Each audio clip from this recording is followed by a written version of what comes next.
Hello everyone, welcome to Only IAS and welcome to our video series on geography. By the means of this video lecture, we are going to understand about the structure of the Earth's interior. So let's begin our discussion. First of all हम जाने कि अर्थ का interior किन composition से बना है और इसके अंदर क्या स्ट्रक्चर है. हमें ये जानना जरूरी है कि अर्थ के इंटीरियर को हम पढ़ क्यों रहे हैं. What is the rationality behind it. So उसके लिए हमें ये समझना होगा कि अगर हम अर्थ के ऊपर जो जियोफिजिकल फिनोमिनन्स हैं जैसे कि वोल्केनिज्म, अर्थक्वेक, इन सब के फोर्सेस अर्थ के इंटीरियर में छुपे हुए हैं. जैसे हम सुनते हैं कि अर्थक्वेक, जब भी भूकंप आता है तो वो प्लेट्स के मूवमेंट के कारण आता है. अब ये प्लेट्स क्या हैं, इनका कॉम्पोजिशन क्या है, ये मूव क्यों कर रही हैं, इनके मूव होने से जो अर्थक्वेक आ रहा है वो क्यों आ रहा है. तो इन सब को जानने के लिए हमें अर्थ के इंटीरियर को समझना जरूरी है. बेसिकली जो फोर्सेस छुपे हुए हैं इन फिनोमिनन्स के लिए, वो सारे के सारे फोर्सेस कहाँ पे हैं, अर्थ के इंटीरियर में हैं. और इन फोर्सेस के कारण जब ऐसे फिनोमिनन्स होते हैं या भूकंप आता है या वोल्केनिज्म एक्टिविटी होती है या सुनामी आती है, तो उसके कारण अर्थ के सरफेस के ऊपर और अर्थ के नीचे बहुत सारे चेंजेस होते हैं. इन चेंजेस को समझने के लिए we need to understand the interior of earth. इसके अलावा अर्थ के इंटीरियर को जानना इसलिए जरूरी है कि जो हमारा प्रेजेंट डे एटमॉस्फेयर है, प्रेजेंट डे एटमॉस्फेयर का मतलब जहां पे नाइट्रोजन 78%, ऑक्सीजन 21%, कार्बन डाइऑक्साइड 0.03% और ऑर्गन 0.93%, ये जो कॉम्पोजिशन है जो आज हम देखते हैं, ये पास्ट में ऐसा नहीं था. क्लाइमेटोलॉजी में हम अर्थ के एटमॉस्फेयर को समझेंगे कि ये फॉर्म कैसे हुआ, बट पास्ट में ऐसा नहीं था. और हम जानेंगे कि जो ये एटमॉस्फेयर बना वो अर्थ के इंटीरियर में कुछ एक्टिविटीज़ हुई जिन कारण से ये एटमॉस्फेयर का फॉर्मेशन हुआ. तो अगर हमें present day composition of atmosphere को समझना है, उसके लिए भी अर्थ के इंटीरियर को जानना जरूरी है. थर्ड थिंग इज, अर्थ के ऊपर बहुत सारे मिनरल रिसोर्सेज का प्रेजेंस है. अब ये मिनरल्स कहाँ से आए, ये मिनरल्स को एक्सप्लोर भी हमें करना है. अगर हम मिनरल्स की बात करते हैं, जैसे आयरन है, आयरन मिनरल कहाँ से आया, ये कॉम्पोजिशन में, अर्थ की कॉम्पोजिशन में कैसे आया, इसे समझने के लिए भी अर्थ के इंटीरियर को जानना जरूरी है. और फ्यूचर में जब हम मिनरल एक्सप्लोर करेंगे, यानी कि डीप सी में मिनरल्स का एक्सप्लोरेशन करेंगे, तो हमें पता होना चाहिए ना कि कौन कौन से मिनरल्स प्रेजेंट हैं जिन्हें हमें एक्सप्लोर करना है, ताकि इकोनॉमिकली हम बेनिफिट आउट हो सके इन सब चीज़ों से. इन सब कारणों के कारण अर्थ के इंटीरियर को समझना बहुत ज़रूरी हो जाता है. सो जब भी हम ये सब चैप्टर पढ़ेंगे तो हमें ये जानना जरूरी है कि हम इसकी रैशनैलिटी को समझें, इसके कारण को समझें कि आखिर हम ये पढ़ क्यों रहे हैं. उसका कारण हमने देखा. पहला कारण कि जो भी अर्थक्वेक है वो कहाँ पे आ रहा है, किस लिए आ रहा है, अर्थ के बीनीथ, जो अर्थ के सरफेस के नीचे फोर्सेस हैं उनके कारण. जो एटमॉस्फेयर बना वो किस कारण से बना, अर्थ के नीचे के कुछ फोर्सेस ने कुछ चेंज किए, उस कारण से बना. अर्थ के कॉम्पोजिशन को समझेंगे तो पता लगेगा कि बड़े ही सारे मिनरल्स यहाँ पे अवेलेबल हैं, और उन सब मिनरल्स को एक्सप्लोर करने के लिए भी हमें अर्थ के कॉम्पोजिशन को समझना पड़ेगा. ये तो हमने रैशनैलिटी जानी. बट अब अगर हम अर्थ के इंटीरियर को जानना चाहते हैं तो इसके कुछ सोर्स भी होने चाहिए कि हम इन्हें जानेंगे कैसे. तो इन सोर्सेज को दो पार्ट्स में क्लासिफाई किया जाता है. One we call as direct sources, another one we call as indirect sources. Direct sources are further classified as deep earth mining and volcanic eruptions. Indirect sources can be classified as gravitation forces, magnetic field, meteors, और इसके साथ साथ सबसे important जो काम आएगा वो आएगा हमें सिस्मिक वेव्स. अब इन्हें हम डिटेल में पढ़ेंगे एक एक सोर्स को, ताकि हमें पता लगे कि आखिर अर्थ के इंटीरियर का स्ट्रक्चर है क्या. सो लेट्स सी.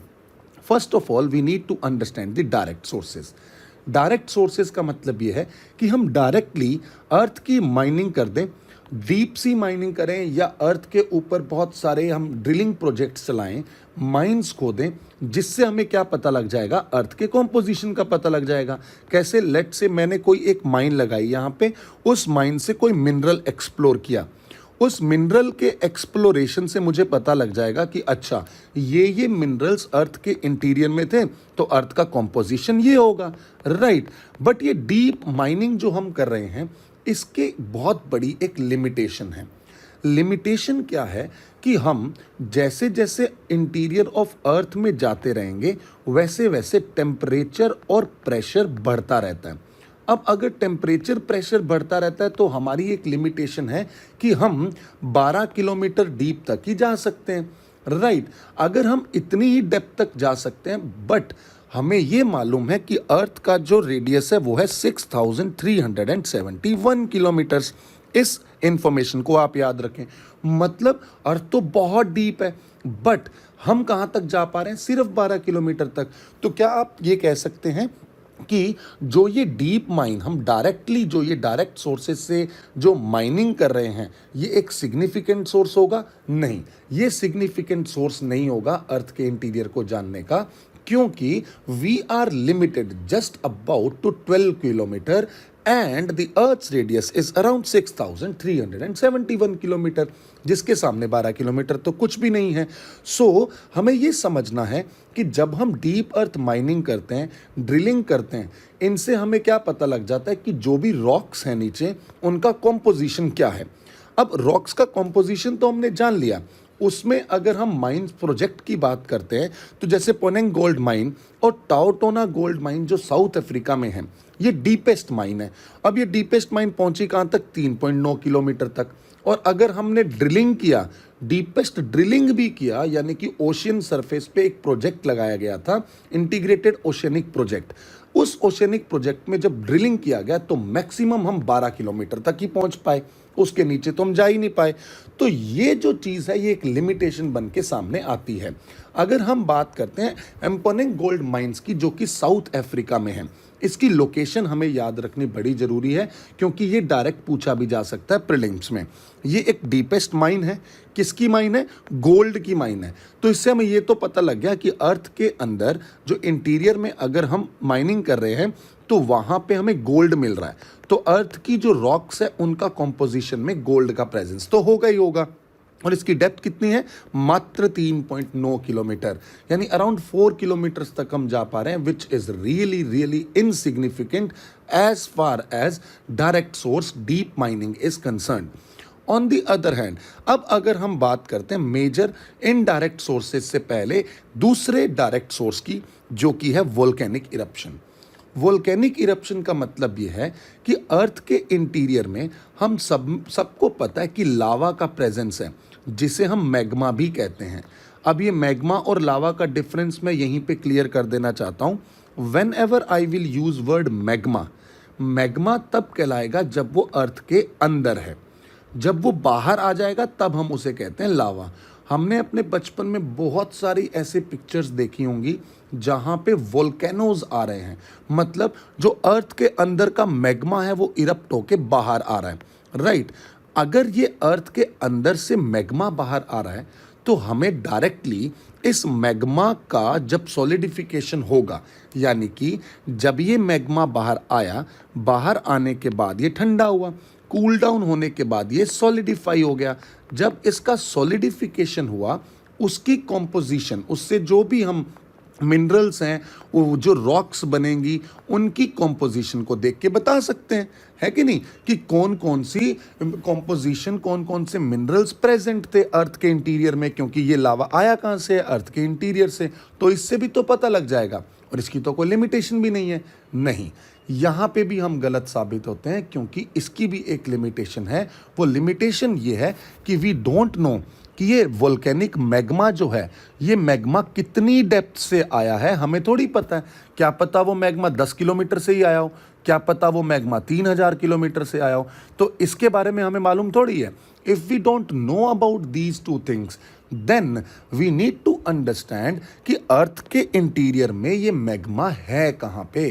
तो ये भी एक बहुत बड़ा लिमिटेशन साबित होता है कि हम अर्थ के इंटीरियर को पूरा का पूरा यहाँ से नहीं जान सकते हैं कि क्या यहाँ पे जो रॉक्स हैं उनका क्या कॉम्पोजिशंस हैं, उनमें कौन से एलिमेंट्स हैं, कौन कौन से मिनरल्स हैं, क्या उनमें आयरन है, सिलिका है, एल्यूमिनियम है, ऑक्सीजन है, क्या है, वो सब हमें यहाँ से कंप्लीटली मालूम नहीं पड़ सकता.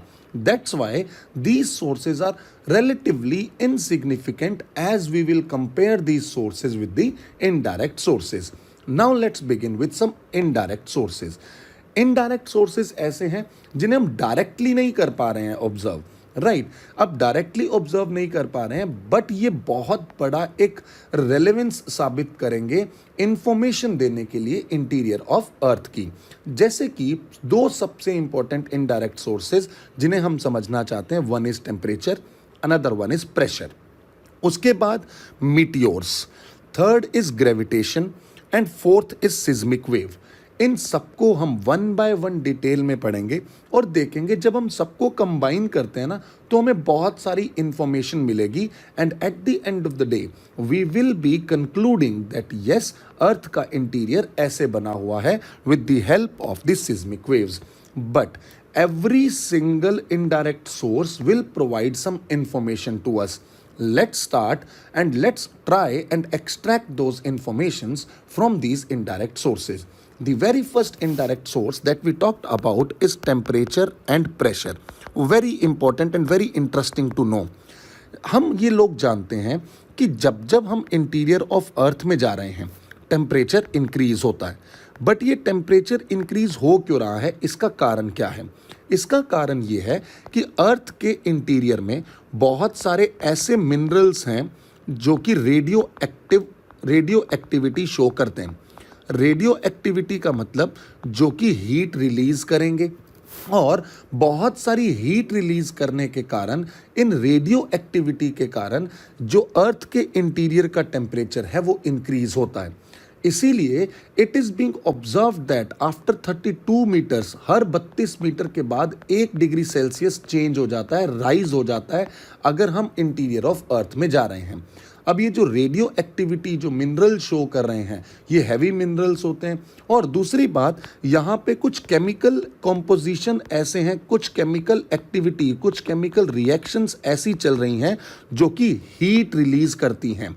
जो भी साइंस बैकग्राउंड से बच्चे होंगे वो समझ पाएंगे कि साइंस में हम पढ़ते हैं एक रिएक्शन होती है जिसे बोलते हैं एक्सोथर्मिक रिएक्शन.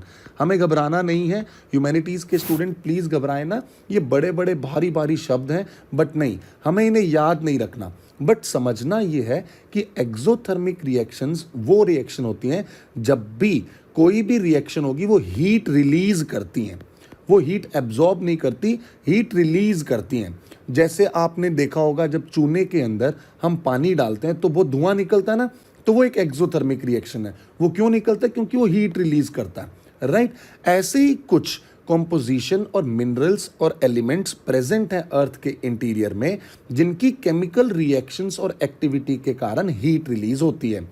इन सब कारणों से जो अर्थ है उसके इंटीरियर में after every 32 meter 1 degree Celsius का रेज देखने को मिलता है.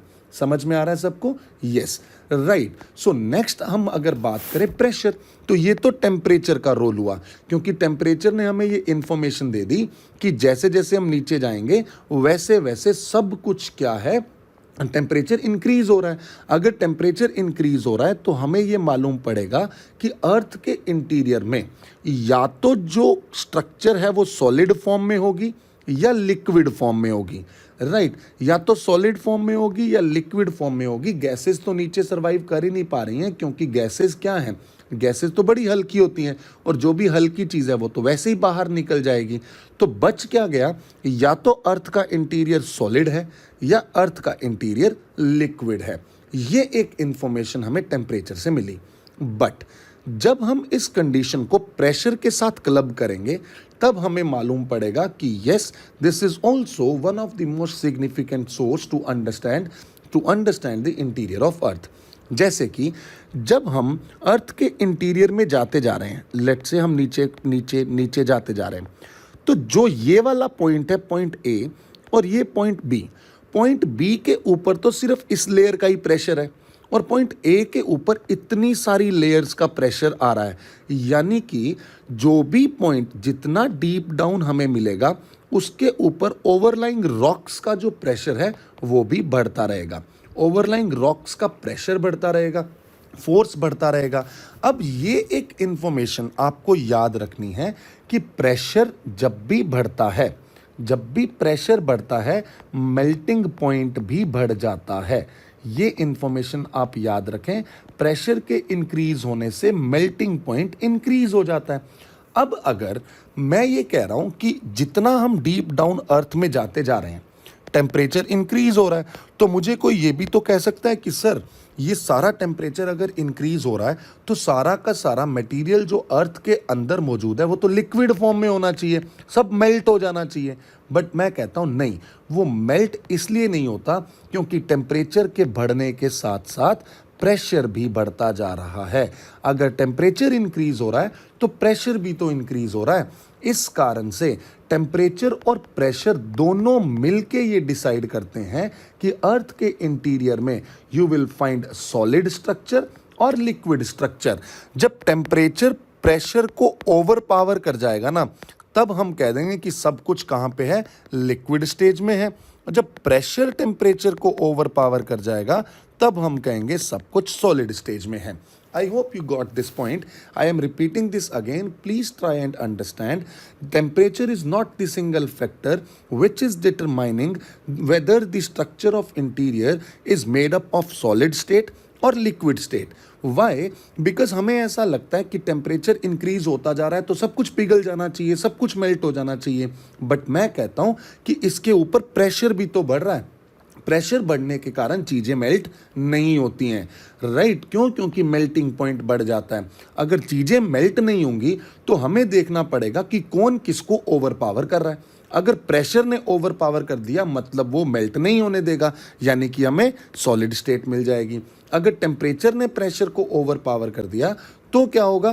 तो हमें मिलेगा क्या चीज़? लिक्विड स्टेट, क्योंकि टेम्परेचर प्रेशर को ओवर पावर कर चुका है। ये चीज़ें हमें समझनी यहाँ पे ज़रूरी हैं। और ये क्यों होता है ऐसा? टेम्परेचर पावर ओवर पावर क्यों कर जाता है, प्रेशर ओवर पावर क्यों कर जाता है? क्योंकि एक बात समझें, नेचर ने हमें बहुत कुछ दिया और उसमें अर्थ के इंटीरियर में डिफरेंट कॉम्पोजिशंस हैं, बहुत सारे मिनरल्स मौजूद हैं। अब ये इतने सारे मिनरल्स का मौजूदगी जो होमोजीनियस मैनर में तो पॉसिबल नहीं है। कहीं पे कोई मिनरल मौजूद है, कहीं पे कोई मिनरल मौजूद है। इस कारण से ये हेट्रोजिनिटी देखने को मिलती है। This heterogeneous behaviour will tell us that sometimes temperature will overpower, sometime pressure will overpower. यहाँ पे मैं एक और इन्फॉर्मेशन आपको देना चाहता हूँ which is very interesting to know also, क्योंकि जैसे कि हम देखें, हम अगर बात करते हैं रॉक्स की जो कि अर्थ के सरफेस के ऊपर हमें मिलती हैं। अब ये रॉक्स जो बनी हैं, लेट से कोई मैग्मा बाहर आया, उस मैग्मा के कूलिंग होने से, सॉलिडिफिकेशन होने से बनी, जैसा कि हमने पिछली स्लाइड में भी देखा। अब अगर इनका मिनरल कॉम्पोजिशन, सबका मिनरल कॉम्पोजिशन सेम होता, सबका मिनरल कॉम्पोजिशन सेम होता, तो इन रॉक से जो हमें सॉइल मिलती वो भी सेम होती। और अगर सॉइल सेम होती तो हम सिर्फ एक ही क्रॉप को ग्रो कर पाते। तो देखो नेचर ने कितना खूबसूरत गेम दिया कि उन्होंने बोला कि हम तुम्हें बहुत सारे डिफरेंट मिनरल्स दे रहे हैं, जिस कारण से डिफरेंट सॉइल्स आएंगी और आप सब लोग डिफरेंट एग्रीकल्चरल एक्टिविटीज़ कर लें। अब तो ज़माना हम कहते हैं कि ऐसे स्टोर्स का आ गया है जहाँ पे 12 महीने हमें कोई भी फ्रोज़न फूड मिल जाता है। बट याद करें वो वक्त जब हमें 12 महीने सब चीज़ें नहीं मिलती हैं, तो कैसे नेचर प्ले करती है। अगर हम बात करते हैं समर्स की, तो समर्स जो अभी आने वाले हैं, चल रहे हैं रादर, इन समर सिचुएशंस में क्या होगा कि हमारी बॉडी का जो डिहाइड्रेशन है वो बहुत ज़्यादा होता है, वाटर लॉस बहुत ज़्यादा होता है। इसीलिए समर्स में हम वाटरमेलन देखने को मिल जाता है। क्यों वाटरमेलन मिला? क्योंकि सॉइल डिफरेंट कलर की थी। उसके बाद अगर हम बात करते हैं कि मैंगो, जब हम समर्स की बात करें तो हमारी बॉडी के अंदर शुगर कंटेंट भी कम हो जाता है, इसीलिए नेचर ने हमें मैंगो दिया, और अगर हम ज़्यादा मैंगो खा लेंगे तो हमें डायबिटीज़ हो जाएगी, इसीलिए इसी समय पे नेचर ने हमें जामुन भी दे दिया। तो ये क्यों आया, इसकी रैशनैलिटी क्या है, इसको बहुत गहराई से और इसके अप्लाइड पार्ट को समझें तो वो ये कहता है कि इतने सारे मिनरल्स की अवेलेबिलिटी ये हमें डिफरेंट एग्रीकल्चरल क्रॉप्स को देगी। This is how you will read the geography, because integration बहुत जरूरी है, राइट। सो नेक्स्ट हम देखें कि कुछ जो सोर्सेज है जिन्हें डिटेल में हम यहाँ पे एक्सप्लेन करना चाहते हैं कि high levels of temperature and pressure downward. इसे मैंने बहुत डिटेल में समझा दिया आपको कि जैसे जैसे हम नीचे जाते जा रहे हैं टेम्परेचर तो इंक्रीज हो ही रहा है, उसके साथ साथ प्रेशर भी इंक्रीज हो रहा है। सेकेंड, अगर हम बात करते हैं कि मीटियोराइट्स क्या होते हैं, जब हम सोलर सिस्टम को पढ़ेंगे तब सोलर सिस्टम में हम देखते हैं कि जैसे कि ये है सन के बाद सबसे पहले आ गया मरकरी, देन वीनस, देन अर्थ, देन मार्स। मरकरी, वीनस, अर्थ, मार्स के बाद एक बेल्ट है जिसे बोला जाता है एस्टेरॉइड बेल्ट। एस्टेरॉइड बेल्ट का मतलब ये ऐसी बेल्ट है जिसमें बहुत बड़े रॉक्स जो हैं वो घूम रहे हैं।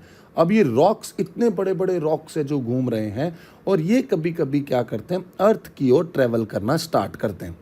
अर्थ की ओर ट्रैवल करना जब ये स्टार्ट करते हैं तब इन्हें हम बोलते हैं मीटियोराइट।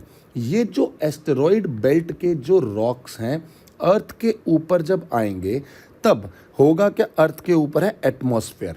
एटमॉस्फेयर कभी कभी क्या करता है, इन रॉक्स को क्या कर देगा, बर्न कर देगा। अब इसका एप्लीकेशन देखो कैसे हम समझते हैं। एप्लीकेशन ये कहता है कि अगर ये इतने बड़े बड़े रॉक पार्टिकल्स अर्थ की ओर आ रहे हैं तो ये तो डेफिनेटली अर्थ पे तो बड़े बड़े गड्ढे हो जाने चाहिए, ये आके कभी भी किसी भी बिल्डिंग पे गिर जाता है। बट मैंने पिछली बार इंट्रोडक्टरी लेक्चर में आपको बताया कि earth is a blue planet, जिसका मतलब ये है कि अगर हम चार पत्थर स्पेस से फेंकेंगे तो वो 3 पत्थर कहाँ जाके गिरेंगे, पानी में। क्यों? क्योंकि ओशियन है। इसीलिए एक पत्थर जो अर्थ के सरफेस पे टकराने की कोशिश करेगा वो भी कहाँ बर्न हो जाता है, एटमॉस्फेयर में बर्न हो जाता है, क्योंकि एटमॉस्फेयर इसे फ्रिक्शन प्रोवाइड करता है। इसे हम क्लाइमेटोलॉजी में बहुत डिटेल में समझने वाले हैं। अब ये फ्रिक्शन प्रोवाइड करने के कारण ये तो बर्न हो गया, बट समटाइम्स वो रॉक पार्टिकल इतना बड़ा है कि उसका आउटर लेयर तो क्या हो गया, सारा का सारा बर्न हो गया, रह क्या गया, जो कि इनर पार्ट है। अब जो इनर कोर है वो एक्सपोज हो जाता है, वो अर्थ के सरफेस पे आके गिरा, हमने इसे उठाया, इसकी कॉम्पोजिशन देखी और हमने ये कहा कि अगर इसका कॉम्पोजिशन ऐसा है तो it is possible that earth के अंदर जो लेयर हैं उनमें भी ये मिनरल का कॉम्पोजिशन हमें मिल सकता है। So the heavy material composition of their course confirms the similar composition of the inner core of the earth। समझ में आता है कि जो कोर ऑफ अर्थ है, अर्थ का कोर और जो ये मिट्योराइट्स हैं इनका कोर भी क्या होगा, सिमिलर होगा। क्योंकि सोलर सिस्टम में आप देखेंगे कि ये जितने भी प्लैनेट्स हैं सब प्लैनेट पास्ट में एक ही तरीके के मटेरियल से इवॉल्व हुए हैं। इसीलिए अगर मैंने इसको देख लिया तो मैं ये भी कह सकता हूं कि अर्थ के अंदर भी सिमिलर स्ट्रक्चर देखने को मिलेगा, right. So this is also one of the very very important source to get the information about earth's interior. Next is seismic waves, very very important, and these are the waves which will tell us exactly what is the structure of atmosphere. Most important indirect source is seismic activity. Seismic activity का मतलब है earthquake.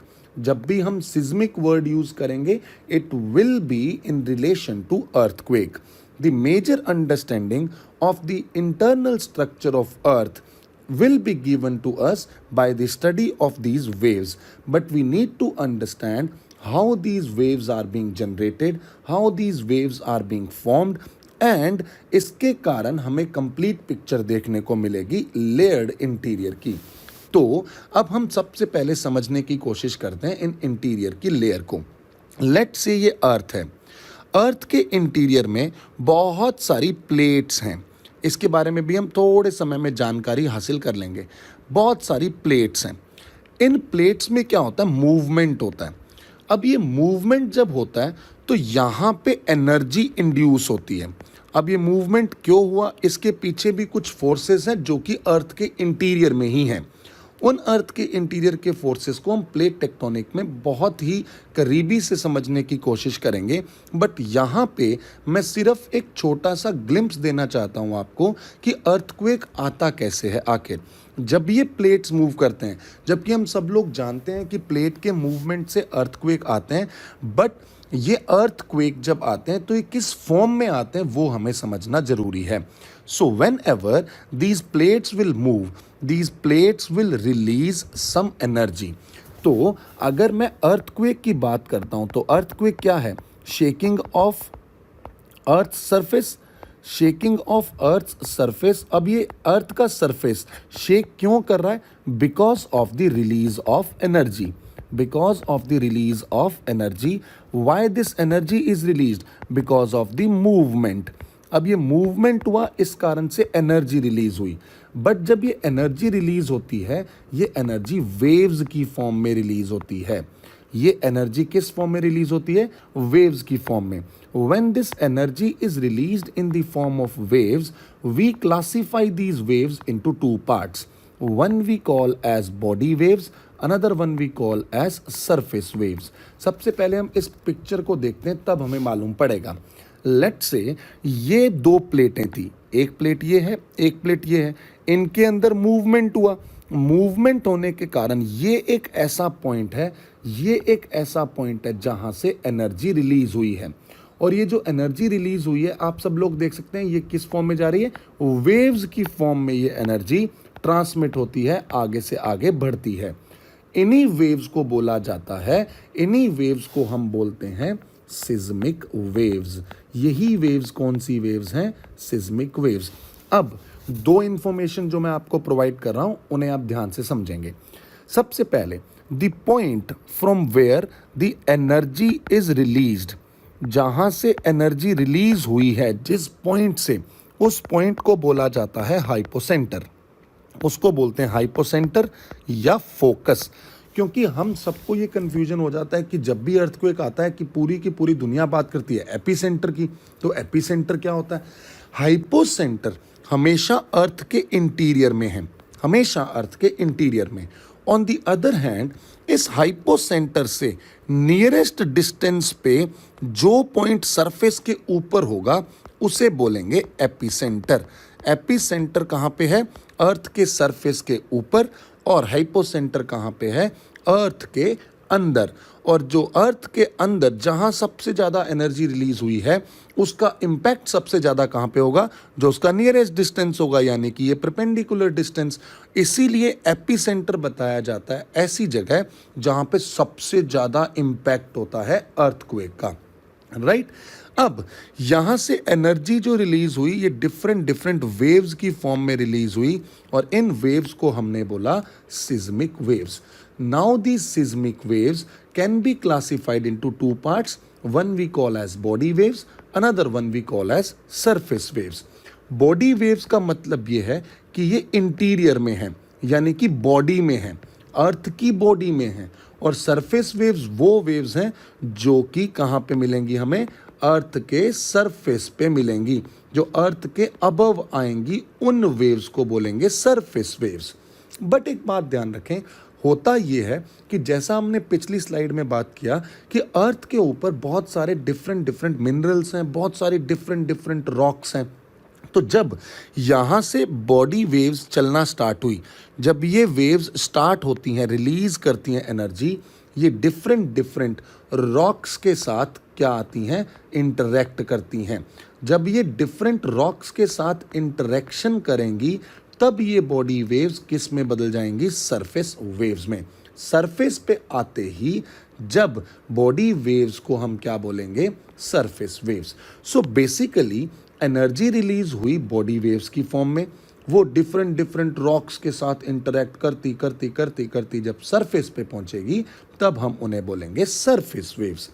But यहाँ पे आप दिमाग लगा के एक बात बता सकते हैं मुझे, वो ये कि अगर हमें अर्थ के इंटीरियर को जानना है, अर्थ के इंटीरियर को जानना है तो हमारे लिए कौन सी वेव्स रिस्पॉन्सिबल होंगी, कौन सी वेव्स हमें सिग्निफिकेंट इंफॉर्मेशन देंगी?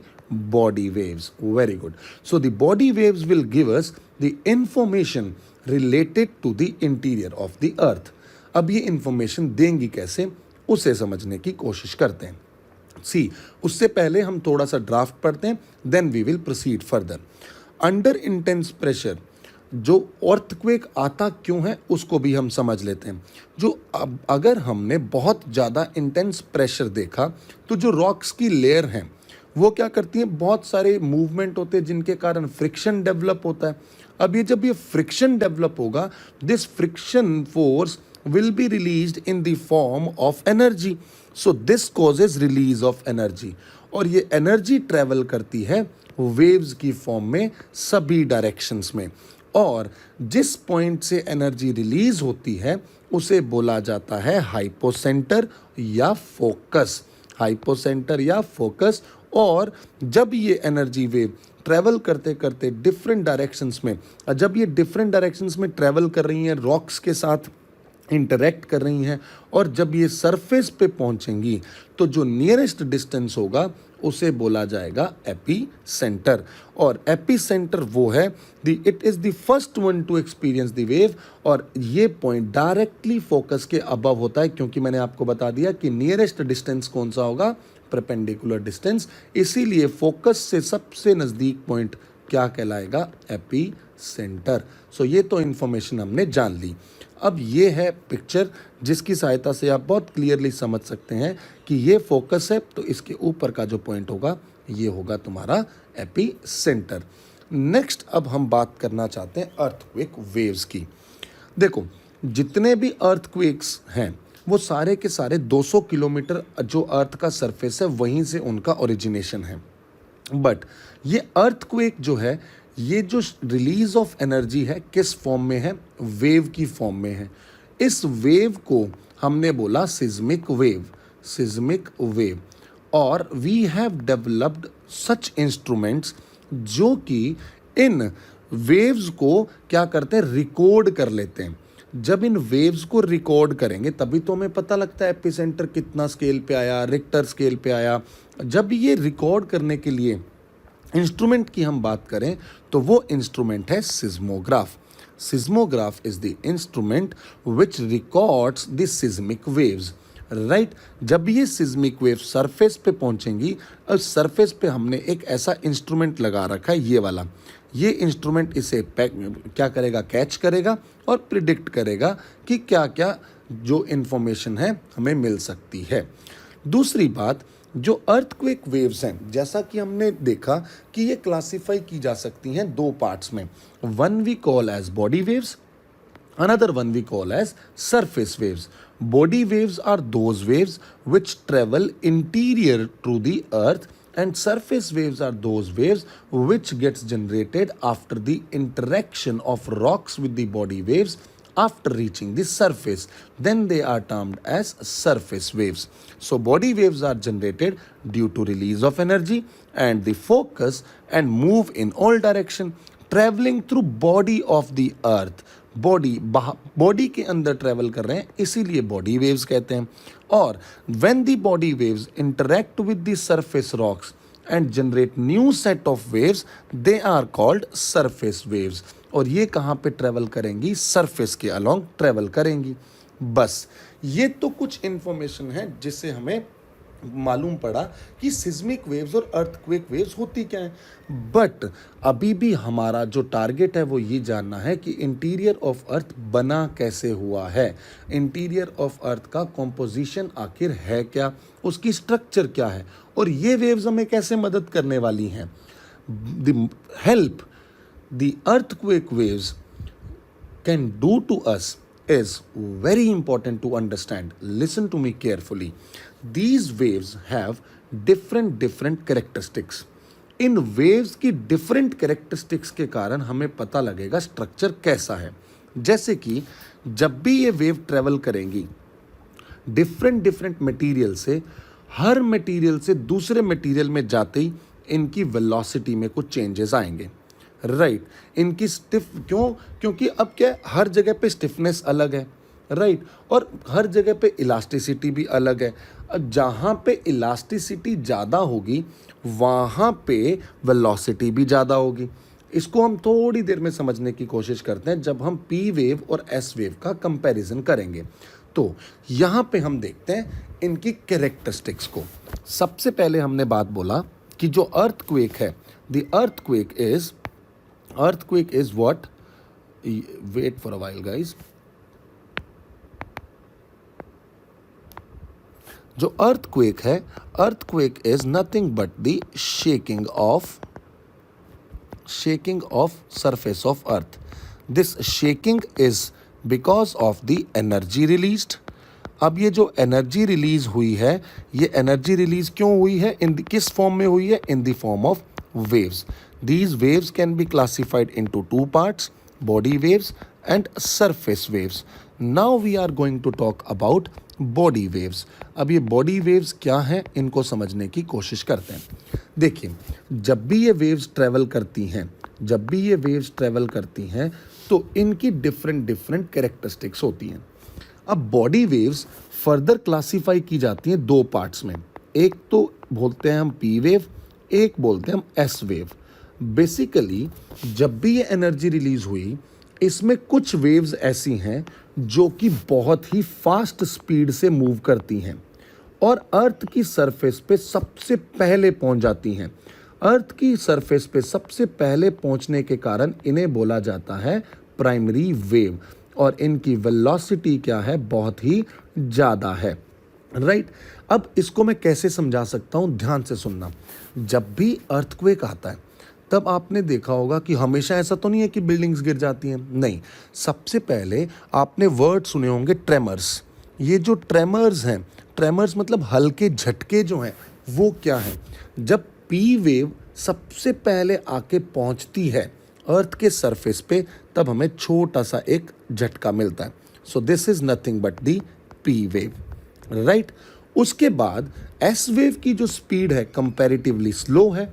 एस वेव अगर स्लो है तो इसका मतलब क्या होगा कि ये अर्थ के ऊपर प्राइमरी वेव के बाद पहुंचेंगी, इसीलिए इन्हें सेकेंडरी बोलते हैं, राइट।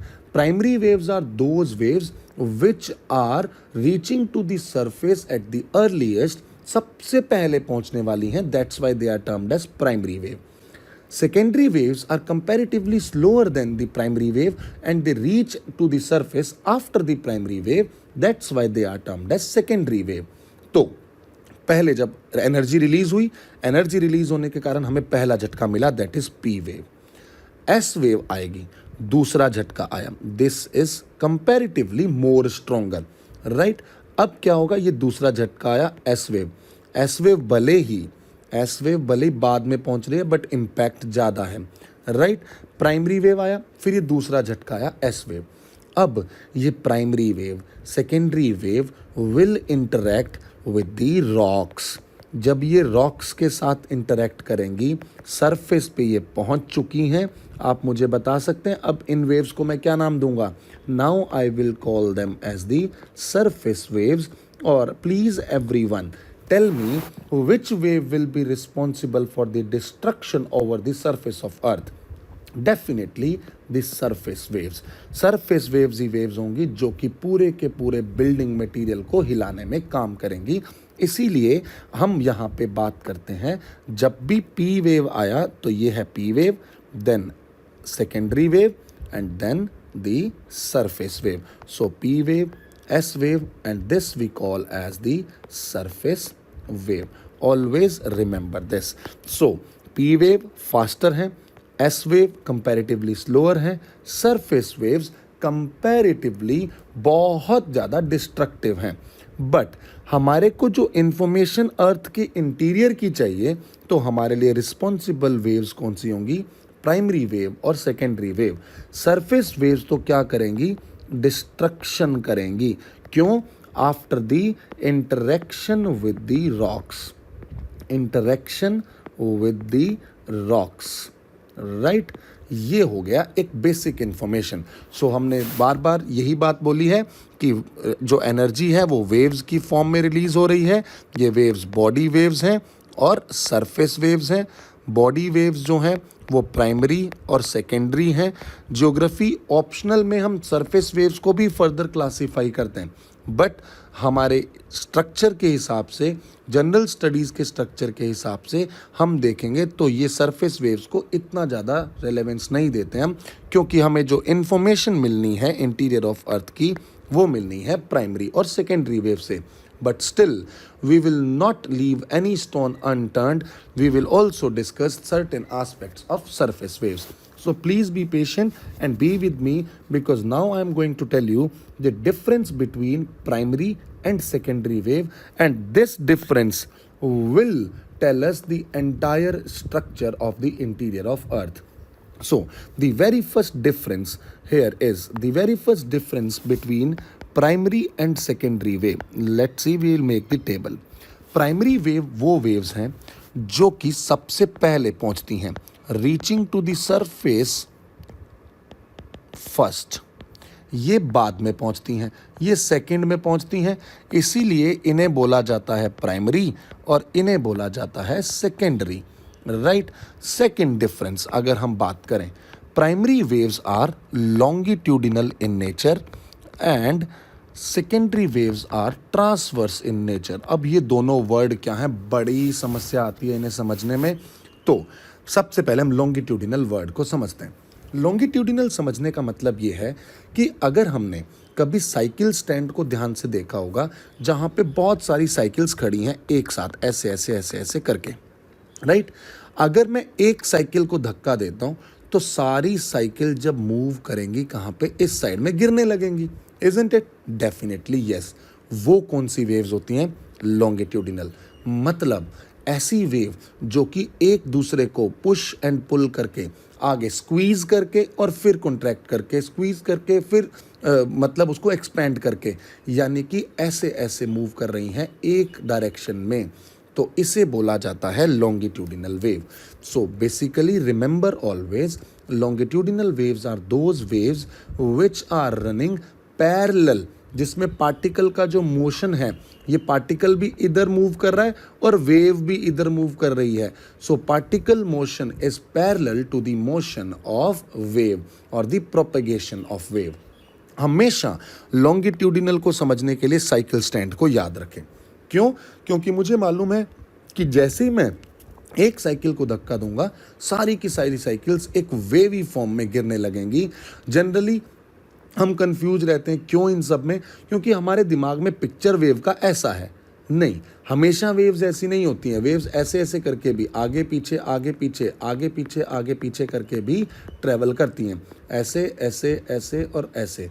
ये जब वेव्स आगे पीछे करके मूवमेंट करके ट्रैवल करती हैं, जैसे हमने देखा होगा, स्प्रिंग को देख लो, स्प्रिंग को हमने दबाया फिर छोड़ा, दबाया फिर छोड़ा, दबाया फिर छोड़ा, वैसा जो मूवमेंट है that is longitudinal in nature. On the other hand, जैसे कि इसमें एक और एग्जांपल मैं आपको दे सकता हूँ, जो हमारे पेन में छोटे छोटे स्प्रिंग लगे होते हैं ना, जब हम उसे स्क्वीज़ करते हैं फिर उसको हम छोड़ते हैं तो वो एक्सपैंड होता है, वो जो मूवमेंट है वो भी तो एक वेवी मूवमेंट है ना, वो होता है लॉन्गिट्यूडिनल मूवमेंट। ट्रांसवर्स क्या है? ट्रांसवर्स समझाने में मुझे ज़्यादा प्रॉब्लम नहीं आती, क्योंकि मैंने पहले ही बोला है हमारे दिमाग में जो पिक्चर है वेव की, जब हम अपने हाथों से वेव क्रिएट करते हैं तो वो जो वेव है this is transverse in nature.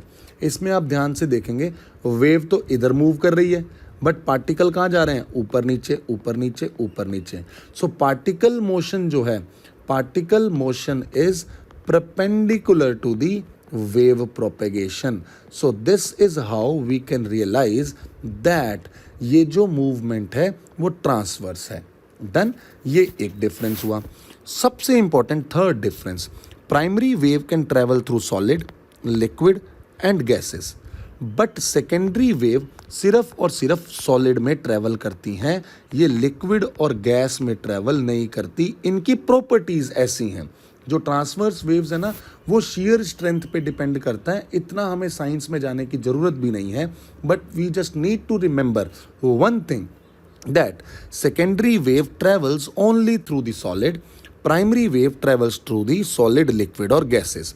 अब एक बात बताओ, primary wave solid, liquid, gas तीनों में ट्रेवल कर रही है, तो इसकी वेलोसिटी सबसे ज़्यादा कौन से मटेरियल में होगी, सॉलिड में, लिक्विड में या गैस में? क्योंकि मैंने तुम्हें एग्जांपल दिया साइकिल स्टैंड का।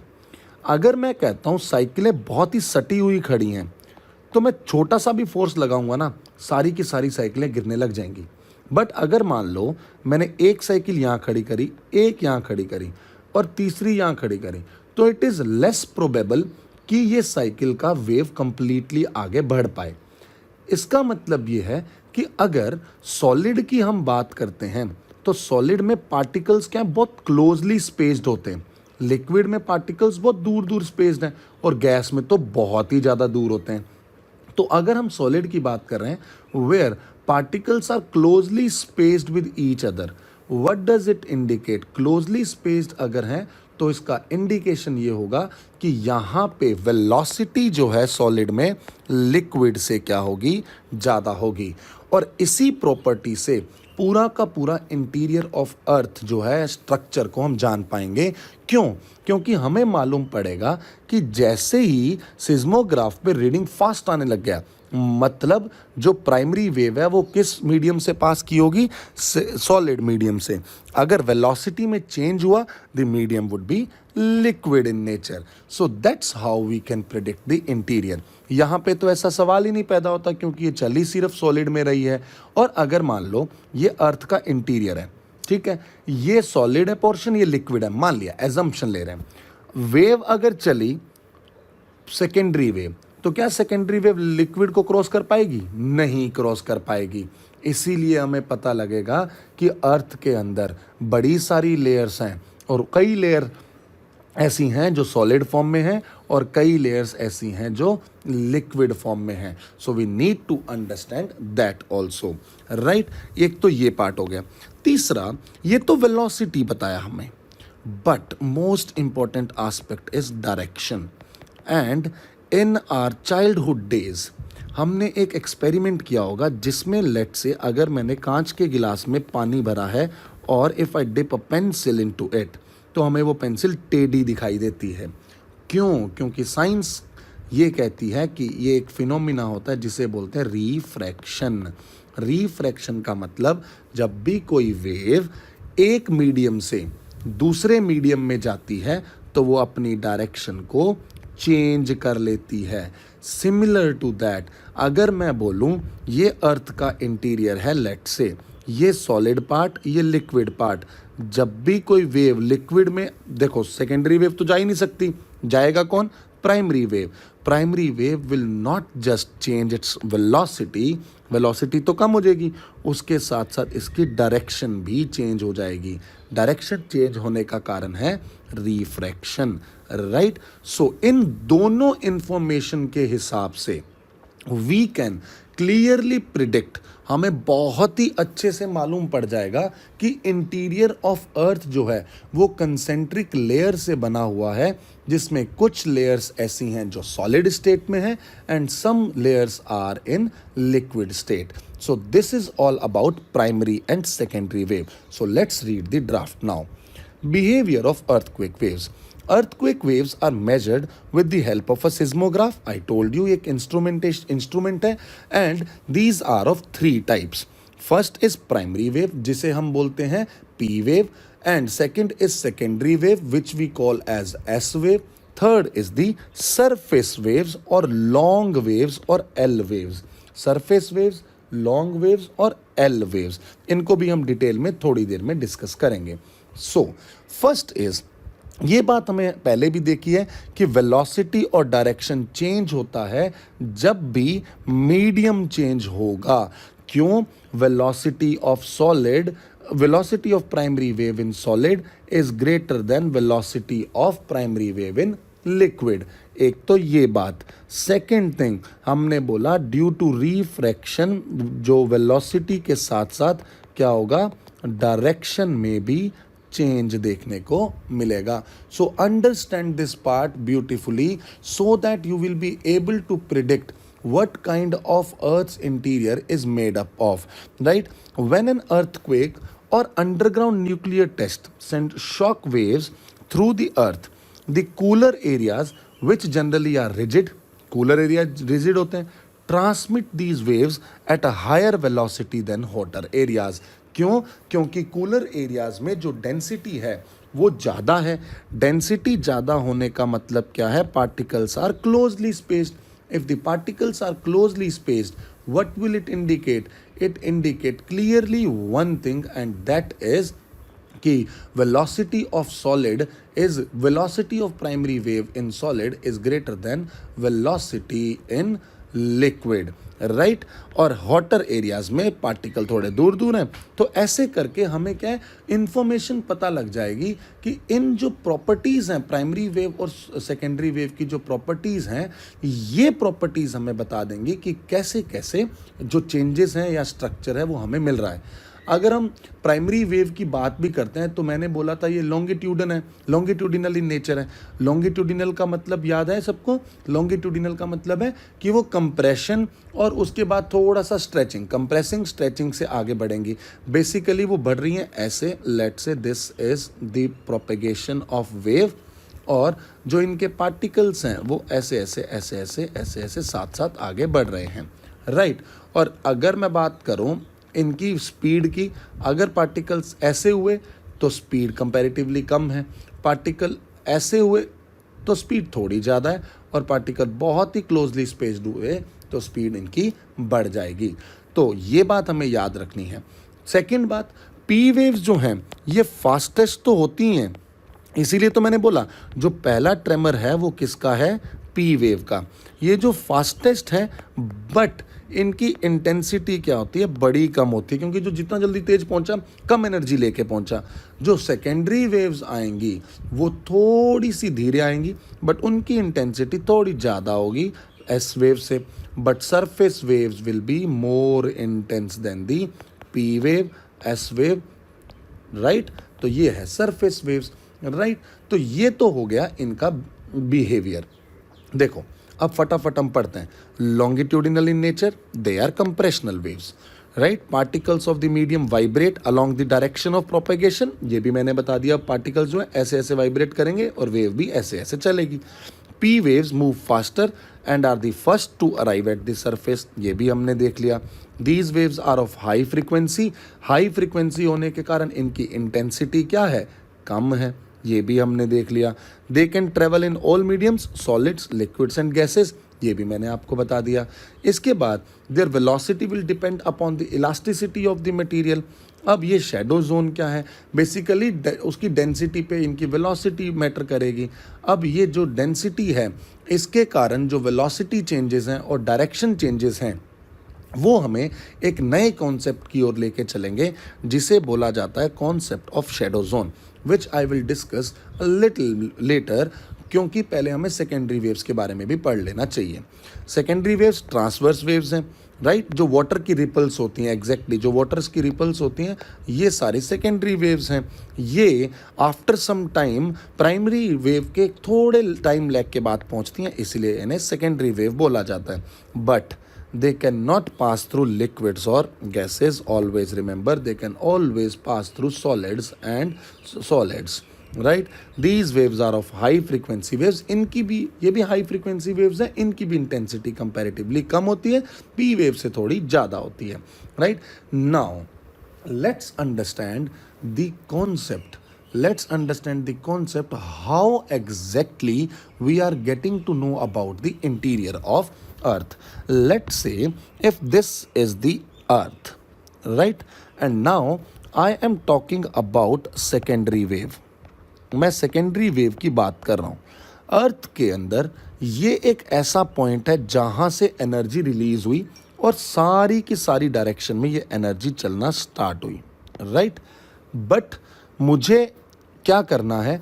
इन वेव्स को प्रिडिक्ट करना है. इन वेव्स को रिकॉर्ड कहाँ करूँगा? मैंने सरफेस के ऊपर क्या लगा दिया? सिज्मोग्राफ. अब ये जो सिज्मोग्राफ है, ये सिज्मोग्राफ मुझे हेल्प करेगा किस लिए? To record the waves, right. Seismic waves को रिकॉर्ड करने के लिए. अब लेट्स से ये अर्थ की एक स्ट्रक्चर है. हम सबको पता है अर्थ कंसेंट्रिक लेयर्ड स्ट्रक्चर में चल रही है. इस लेयर्ड स्ट्रक्चर में मैं एस वेव की बात करूं तो पहला एक ये वेव गया, ये वेव पास हो गया, दोनों जगह पे सिस्मिक वेव ने रिकॉर्डिंग कर लिया। फिर उसके बाद ये वेव गया, सिस्मोग्राफ ने रिकॉर्ड कर लिया, सिस्मोग्राफ ने रिकॉर्ड कर लिया। यहाँ तक सिस्मोग्राफ की रिकॉर्डिंग बहुत बेहतरीन तरीके से चल रही है। But as soon as the very first ray wave which is going to enter to this area, ये इसके बाद यहाँ पे पहुँचती ही नहीं है। ये वेव यहाँ से एंटर तो कर गई बट यहाँ पहुँची नहीं। क्या सिग्निफिकेंस है इसका? इसका सिग्निफिकेंस बहुत सिंपल है।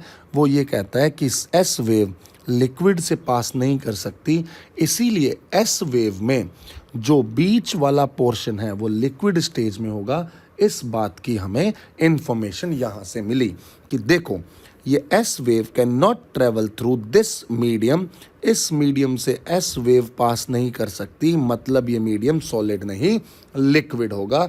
गैस का तो सवाल ही नहीं पैदा होता। इसीलिए ये एक ऐसा रीजन कंसीडर किया जाता है। आप मुझे बता सकते हैं whether the seismograph will record anything here, yes or no? No. Why? Because no wave is reaching here because of the liquid medium which is present interior to the earth and which tells us कि अर्थ में जो ये वाला zone है जहाँ पे कोई भी एक्टिविटी यानी कि कोई भी सिस्मिक वेव रिकॉर्ड नहीं हुई, इसे बोला जाता है shadow zone. This is known as shadow zone.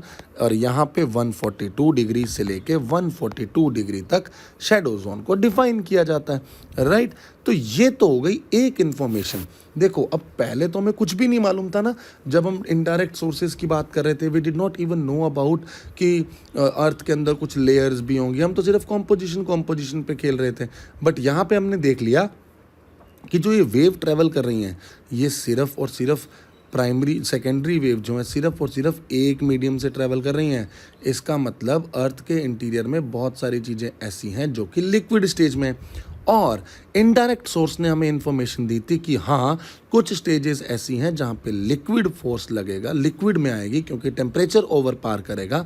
वही हमें यहाँ पे देखने को मिल गया, right. So this is considered as the shadow zone. Shadow zone is the zone where seismograph will not read the presence of any wave, that is known as shadow zone. ये तो हो गया एस वेव का। But अब सबसे बड़ी दुविधा आती है पी वेव के शैडो जोन को समझने में। क्यों? क्योंकि ये पी वेव जो है ये सॉलिड लिक्विड गैस तीनों में ट्रैवल करती है। दूसरा, इनकी वेलोसिटी सॉलिड में लिक्विड में ज़्यादा है, सॉलिड में लिक्विड से ज़्यादा है। तीसरा, ये डायरेक्शन भी तो चेंज करेगी, एक मीडियम से दूसरे मीडियम में जाएगी। तो ये मैंने लिया अर्थ, और अर्थ के अंदर कुछ पार्ट लिक्विड है, ये मुझे इस एक्सपेरिमेंट ने बता दिया, ठीक है। बट अब मैंने देखा कि ये लेट से हाइपोसेंटर और फोकस, यहाँ से एनर्जी निकली reaching to the surface, and ये जो सिस्मोग्राफ है, सिस्मोग्राफ इन्हें रीड करता रहेगा। Just look at this very carefully. I am taking the last wave which is going from only to the solid medium. Last wave सिर्फ और सिर्फ solid medium, done. अब इसको हम देखें ध्यान से। पहली वेव जो लिक्विड के अंदर जा रही है, ये लिक्विड के अंदर जाना चाहती थी। अब अगर इसका डायरेक्शन चेंज ना होता तो ये डायरेक्ट डेफिनेटली इधर आ जाती। सारी वेव इधर से इधर आ गई, इधर से इधर आ गई, राइट। बट मैंने ये बोला कि डायरेक्शन तो चेंज होती है। डायरेक्शन चेंज क्यों होती है? क्योंकि मीडियम चेंज होता है। और मीडियम चेंज क्यों होता है? क्योंकि मिनरल्स चेंज होते हैं। मिनरल्स चेंज होने के कारण डेंसिटी चेंज होती है। डेंसिटी चेंज होने के कारण आता है फिनोमिना जिसको हम बोलते हैं refraction. So let's understand the shadow zone of P wave. The very first wave which is about to enter to the liquid stage. By knowing a fact that P wave can travel through liquid but will not go straight, rather will bend or rather will change the direction because of the change in medium. इसने direction change की और ऐसे आ गई। But हमने देखा कि ये जो wave थी, this was the last one to go to the, ये लास्ट जो सरफेस पे पहुंची है, ये जोन ऐसा हो गया जहाँ पे कोई भी चीज़ हमें देखने को नहीं मिली। सिमिलरली यहाँ पे भी डायरेक्शन चेंज ये आ गई। तो ये जोन ऐसा हो गया जहाँ पे हमें कुछ रिकॉर्ड नहीं हुआ, इसीलिए इस एंगल को बोला जाता है 142 103 डिग्री। इसीलिए इस एंगल के अंदर पी वेव सिस्मोग्राफ रिकॉर्ड नहीं करेगा। पी वेव सिस्मोग्राफ रिकॉर्ड क्यों नहीं करेगा? क्योंकि पहुंच नहीं रहे हैं। एंड कैन आई से the shadow zone of P wave is 103 to 142 degree. On the other hand, the shadow zone of S wave is beyond 142 degree. So figure, if we talk about, this is of primary wave and this is for secondary wave. Shadow zone. These all are the shadow zone. Right? So let's try and understand with the help of a photograph, because हमें पता है, मैं photograph तुम्हें दिखा दूंगा, but उसका एक सबसे बड़ा प्रॉब्लम ये आता है कि we will not be able to make such diagrams in the exam, right. और डायग्राम के बिना हमें मैक्सिमम मार्क्स मिलते नहीं हैं। इसीलिए अब अगर हम देखें यहाँ पे, दिस इज द पिक्चर, देखो ये प्राइमरी वेव है, पी वेव है। पी वेव यहाँ से आई, लास्ट तो ये सीधी चली गई, but now the very first ray is entering, it is getting deflected and then again deflected. What does it mean? It means यहाँ पे जो मटेरियल है वो क्या है, चेंज हुआ है। यहाँ पे और यहाँ पे कॉम्पोजिशन क्या हुई है, चेंज हुई है। और कॉम्पोजिशन चेंज होने के कारण क्या हुई है, डायरेक्शन चेंज हुई है। नॉट इवन डायरेक्शन, वेलोसिटी भी चेंज हुई है, राइट। और इन्हीं की सहायता से we got to know that जो ये आउटर कोर है, जो अर्थ का आउटर कोर है, वो किस शेप में है, किस स्ट्रक्चर में है, लिक्विड स्ट्रक्चर में। और बाकी सब पार्ट जहाँ से सीधी सीधी एस वेव भी क्रॉस कर पा रही है वो होगा solid stage, right. So earthquake waves get recorded in seismographs located at far off locations. However, there exist some specific areas where the waves are not reported. Those areas will be termed as shadow zone. The study of different events reveals that for the earthquake there exists an altogether different shadow zone. Obviously क्योंकि different जगह पे rocks different है, material different होने के कारण direction different है, right. उसके साथ साथ वेलोसिटी भी डिफरेंट है। सो इन कारणों को अगर हम क्लब करते हैं तो हमें एमर्जेंस दिखता है इंटीरियर ऑफ अर्थ का। So it was observed that seismographs located at any distance within 105 degree or 103 degree, somewhere it is written 105 degree from the epicenter, recorded the arrival of both P waves and S waves, right। जो 103 degree के अंदर तुम्हें दोनों wave देखने को मिलेंगी, but 103 to 142 जो P wave का शेडो जोन है वो S वेव का भी शेडो जोन रहेगा, right. Beyond 145 degree from epicentre record the arrival of P waves but not that of S waves, right. अब यही तो हम बात करना चाहते हैं कि जो ये एस वेव और पी वेव है, इन्हीं की कैपेबिलिटीज़ के कारण, इन्हीं की प्रॉपर्टीज़ के कारण we got to know that some part of earth is in solid state, some is in liquid state. और उसमें भी हमें मालूम पड़ा जो ये आउटर कोर है, this outer core is in liquid stage, inner core is in solid state, right। So this is how we can predict the entire interior of earth ka structure. So let's discuss the very first question. Stretching and squeezing of rocks is caused by P waves, right? Definitely yes. Earthquakes are only generated by sliding of rocks, only by the sliding of rocks. एक second guys. Earthquakes are only generated by sliding of rocks along fault plane. No, जहाँ पे ऐसे extreme statement आ जाता है ना, only generated, अगर only generated बोला वो तो ओनली का मतलब क्या है, सिर्फ प्लेट के मूवमेंट या रॉक्स के मूवमेंट से है, बट नहीं, ऐसा थोड़ी होता है। कभी कभी क्या होता है, जब हम न्यूक्लियर टेस्ट कंडक्ट करते हैं, बड़े बड़े डैम्स बनाते हैं, तब भी एनर्जियाँ रिलीज होती हैं। तो इसका the answer of this question would be A, and the explanation says P waves vibrates parallel to the direction of wave, इसीलिए स्क्वीजिंग और स्ट्रेचिंग मोड में ये चलती हैं। और जितने भी मोस्ट कॉमन अर्थक्वेक हैं वो टेक्टोनिक एक्टिविटीज़ के साथ हैं, मानता हूँ मैं, but they are also caused by volcanoes, right, mining, उसके साथ साथ nuclear devices, large reservoir construct करेंगे तो भी वो एनर्जी इंड्यूस होगी and energy can be released in different mediums, right? So please make sure you are marking this question as correct. Next is, which waves cannot pass through liquid materials? You will give me the answer, I will wait for you, right? The answer would be the secondary wave. Very good. Next is, this seismograph helps us understand the origin and intensity of Earth's interior. Consider the following statements regarding seismic waves. So ये आपको attempt करना है, then you will see the answer of this question. All right. Please make sure pause your video, answer this question, and then read the explanation. और उसका जो आपको explanation मिलेगा वो कहाँ मिलेगा, जो हमने पीछे स्लाइड्स पढ़ी हैं सारा का सारा एक्सप्लेनेशन वहाँ पे गिवन है, right? So this is all about the sources by which we can get to know about the interior of earth, right? I hope इतना आपको समझ में आया होगा। नेक्स्ट सेशन में हम इंटीरियर ऑफ अर्थ की जो डिफरेंट स्ट्रक्चर्स हैं उन स्ट्रक्चर्स को समझने की कोशिश करेंगे, जिनका बहुत ही बड़ा रोल आएगा कहाँ पे, प्लेट टेक्टोनिक थियरी में। I hope you like this lecture. Thank you so much.